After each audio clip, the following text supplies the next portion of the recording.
Hey everyone, it's Jason here, and today I want to tell you about a new tripod that I got, the Heipi K32 tripod legs and KB60 Ballhead.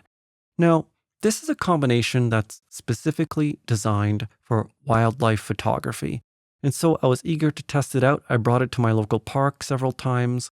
I photographed some animals and landscapes just to sort of try it out and see how it would work for wildlife photography. Now, a disclaimer before I go on, I did get this tripod and ball head for free in exchange for a review.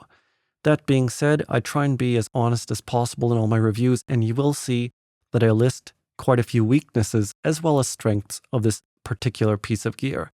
With that being said, I hope you enjoy this review of this new tripod that I've been testing. So let's first go over the basic features of this tripod.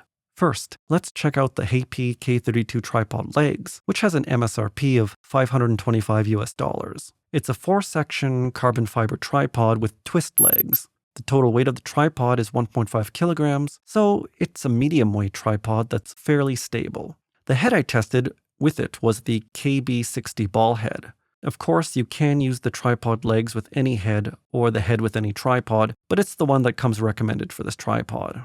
The KB60 Arca Swiss compatible ball head is a fairly large ball head designed to accommodate super telephoto lenses. It actually has 2 modes, regular ball head mode and pan and tilt mode. You can use the 2 switches on the side to switch between the 2 modes. The pan and tilt mode locks the ball, and so it can only tilt. One then uses the panoramic base for panning. The tilt direction is also counterbalanced, which means that a super telephoto lens will slowly be pushed back to the horizontal position. This prevents large lenses from falling over and toppling the tripod.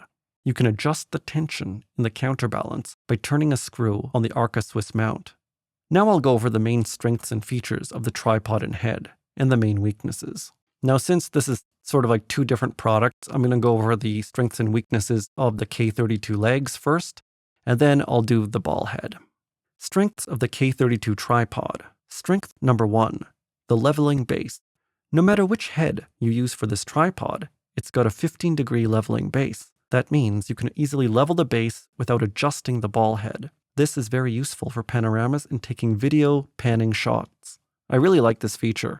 Strength number 2, it's quite sturdy and well built. The legs are fairly stiff and sturdy. It's at least as strong as my Manfrotto 190X tripod and much more stable than my travel tripod. Strength number 3, legs have built-in spikes. For slippery surfaces like ice, these are built-in reversible spikes in the feet. That being said, ice is my mortal enemy. Strength number 4, the twist locks are easy to use. In colder environments, it's easy to unlock and lock the legs because they have large rubbery grips. I know the type of lock is a preference, and I'm more used to flip locks, but the twist locks are good on this tripod. Strength number 5, tension screw. The K32 base has a tension screw that is used to apply tension to the tripod head screwed onto it. That means even with a lot of panning, the head won't rotate off the tripod. Okay, now let's talk about the weaknesses of the tripod. And for the legs itself, I could only really find one weakness that I didn't like so much, and that was the angle adjustment mechanism. You can see that the tripod legs can be adjusted to various angles, and it's done by pressing a forward-backward lever mechanism here. I'm not really a fan of this type of mechanism because if for some reason this mechanism gets a little loose, it doesn't re-lock into place. I really prefer the kind of lock that's on my Peak Design travel tripod because it's always locked. It's a spring-loaded lever and it works a lot better, I think, than this type of direct lever mechanism. That being said, the mechanism is pretty stiff and the legs are pretty stiff, so I didn't really have any worries in the field, but I don't think this mechanism is the best kind of mechanism. So what can we say about these K32 tripod legs? Well, it's a quality set of carbon fiber tripod legs. I like them. Really, my only gripe is that lever angle changing mechanism thingy. But again, what I did was I actually tightened the legs even more so that they're super stiff. They're really hard to fold and unfold now. And I like it that way. I like my tripod legs pretty stiff so that a larger lens combination won't just wiggle off it or fall off it or something. But in some ways, the more interesting thing is the KB60 tripod head. Now, it's a kind of a complex looking thing with a ton of knobs. So let's try and unpack it, analyze it, and see what it's all about. Now, the KB60 tripod head has an MSRP of $453, and it's quite a large head. First, let's talk about the strengths. Strength number 1, it's got dampened panning. The panning mechanism of this head is dampened with 3 resistance levels, so unlike a lot of ball heads, you can use it for video pans, and the tripod head comes with a panning arm for that purpose. Here's a video I took. It's with an 85mm lens, and as you can see, the pan is pretty smooth. It's very nice to be able to do quick video pans with a tripod head instead of having to take out a separate video head. That being said, the tilt direction is not dampened, so it can't completely replace a video head. Strength number 2, huge ball. I like the ball head because it's very sturdy. It supports super telephoto lenses well when locked, and I could not move the head even with a lot of force. Strength number 3, pan and tilt mode. The pan and tilt mode is very handy when you can't always be holding your large lens, or when you need to adjust it because it ensures that the lens won't tilt the tripod over. The adjustable counterbalance is great for a variety of telephoto lenses and camera combinations up to 4.5 kilograms. Just keep in mind that the pan and tilt mode is like a video head, so it's not like a fast and free-moving gimbal head that's more suited to birds in flight.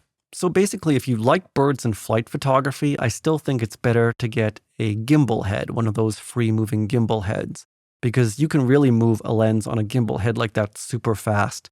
This is more for slower types of wildlife photography, where you still want some panning and a little bit of counterbalance, but you don't want to get a gimbal head, because a gimbal head, of course, is not very good for still photography and long exposure photography. If you have to use long shutter speeds, then of course you don't want to use a gimbal head. So what about the weaknesses? Weakness number 1, it's the Arca-Swiss locking mechanism. The locking does work, but the dual lock lever and twist knob lock is overcomplicated. If you want to use the lever lock, the knob has to be at just the right tightness. I think it would have been better to have a lever-only mechanism, like on the Manfrotto Nitrotech 608. The dual mechanism makes it harder to just pop the lens in and out of the lock, whereas it only takes a couple of seconds on the Nitrotech. So what are my overall thoughts and impressions about this tripod? Well, the good thing is that it's very sturdy, and so it supported my 600mm f6.3 lens pretty easily, and I think it would easily support an even heavier lens like the 600mm f4 or 400mm f2.8.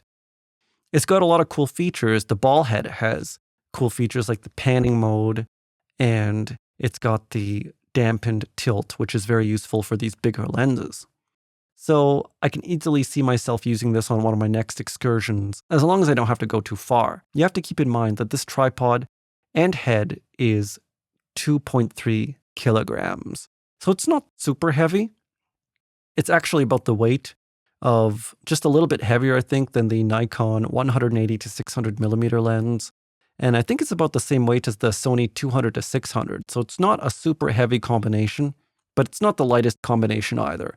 So it's more suited for those stationary wildlife sessions where you're going to go and you're going to take lots of photos that need long shutter speeds and maybe take a little bit of video as well. For longer excursions, I probably would still take my travel tripod, but then that travel tripod obviously doesn't have a lot of the features of this heavier tripod. So I think it's a good tripod for wildlife photography. It could be a good contender if you want a tripod to take out into the woods and you really need to take long shutter speed shots. Often, certain cases like owls on a branch, I took a picture of an owl on the branch with this tripod, or long exposure shots of animals where you want to keep the tripod still and get a little bit of that movement. This tripod is pretty good, and it worked pretty well for that case. Of course, there are a few things about this tripod, like the locking mechanism and the leg lever angle changing switch, that I would like to have improved a little bit. But overall, I think it's a pretty decent product. So I hope this video and this review helped you decide whether this tripod is right for you. And if you have any questions, please ask them in the comments. So I hope you enjoyed this video, and I'll see you again next time.